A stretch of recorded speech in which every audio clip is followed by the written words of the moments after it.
Isa sa mga hindi mamatay-matay na kwento na merong totoong sirena. Nakakaintriga kasi, nakakaikot ng imahinasyon na may nilalang na kalahating isda, kalahating tao. Kaya naman sa ibang bansa man o sa Pilipinas pa, laging may sumusulpot na kwentong sirena. Mainit na usap-usapan ngayon sa Amerika ang documentary o mockumentary ito na magpapatunay daw na hindi lang mga lamang dagat ang mga nilalang na nasa ating karagatan.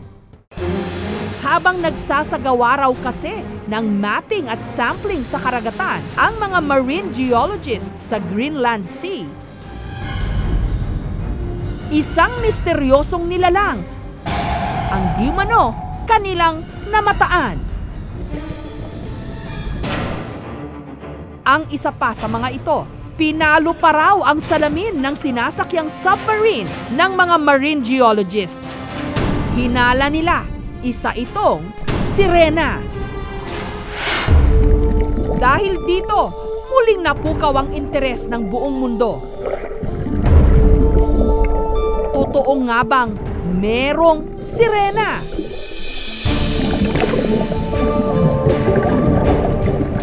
Kalahating tao, kalahating isda. Naninirahan daw sa pusod ng karagatan. Maging dito sa Pilipinas, marami rin di umano na mataang mga sirena.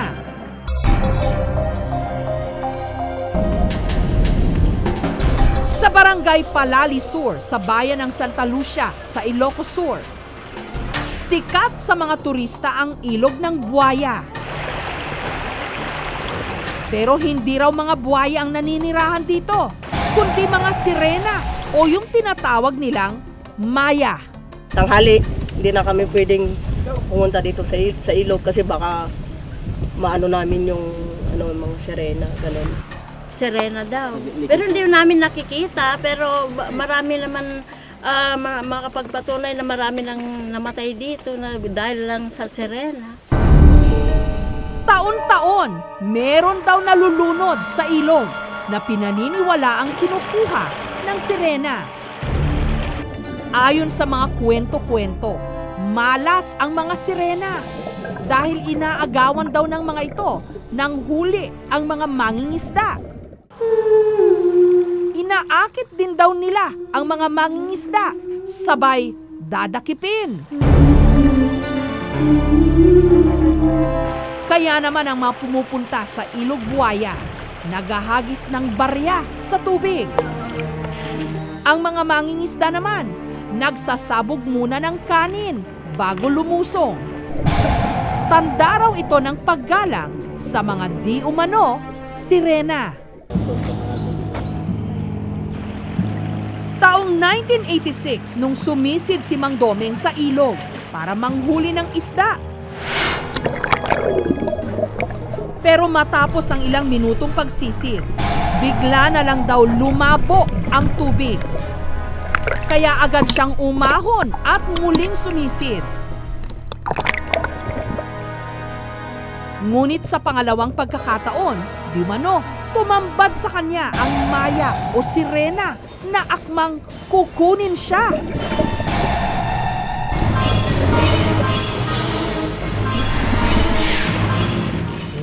Maputi, tapos mahabang buhok. Hanggang dito lang yung makita ko eh. Mata niya, pulang-pula. Parang nagagalit. Dahil sa pangyayaring yon, halos isang buwan daw iniwasan ni Mang Domeng ang ilog. Ang namayapang kapatid naman ni Aling Piling na si Mang Dario, kilalang nililigawan daw dati ng sirena.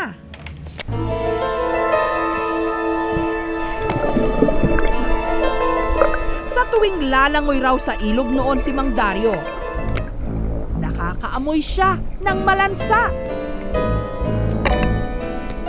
Senyales daw na nasa paligid ang nanunuyong sirena. Kapag nangisda naman daw si Mang Dario, mabilis na napupuno ang kanyang buslo sa dami ng kanyang huli. At ang kanyang paniniwala, bigay ito ng sirena. Hindi naman daw natatakot si Mang Dario dahil hindi naman siya sinasaktan. Mabilis na kumuha ng isda dahil gusto siyang matulungan. Kung hindi naman siguro yung sirenang tumulong, wala siyang makuha dahil gustong-gusto niya yung kapatid ko. Pero ayon kay marine biologist na si Dr. Lemuel Aragones, walang katotohanan ang ganitong mga kwento-kwento. Ang mermaid ay isang katang-isip. So, at admittedly, isa siyang myth at ang universal language, ang mythology, ang kababalaghan, ay intriga tayo. As a scientist, I will say na imposible na may sirena.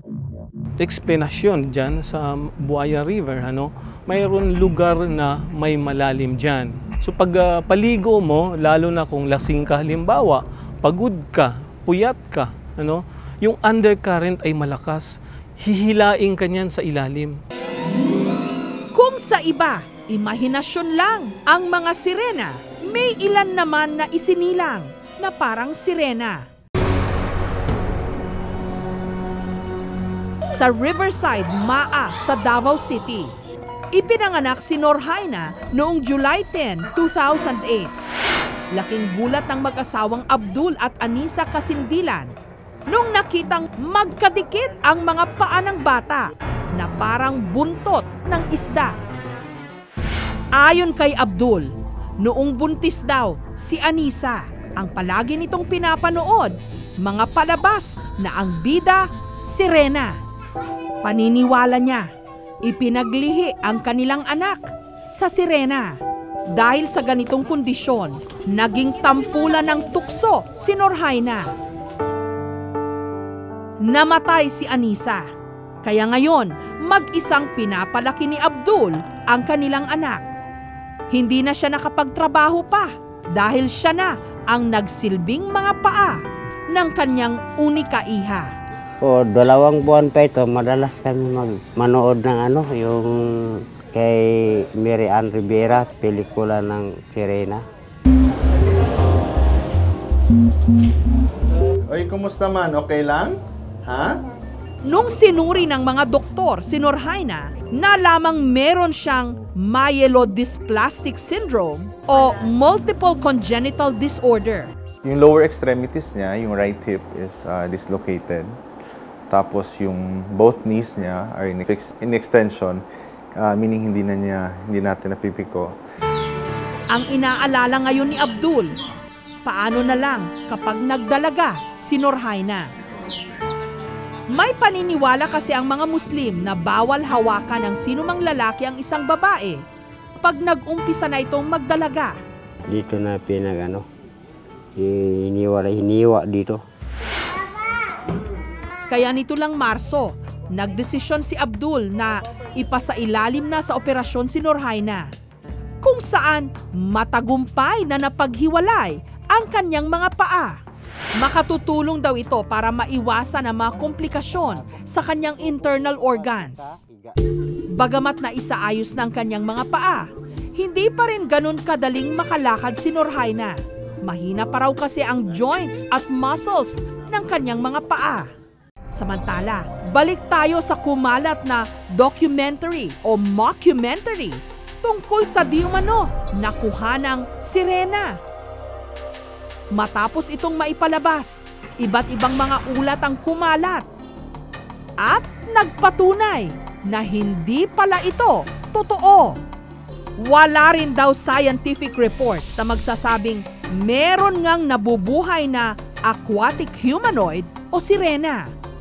Inamin din na mga gumawa ng palabas na ang tanging intensyon nila, kilitiin ang imahinasyon ng mga tao sa pamamagitan ng isang dokumentaryo. Ang madalas daw na mapagkamalang sirena sa mga karagatan, malamang mga sikaw o dugong. Katunayan, nagmula ang salitang sirena sa Latin word na Sirenia, ibig sabihin sikaw o dugong.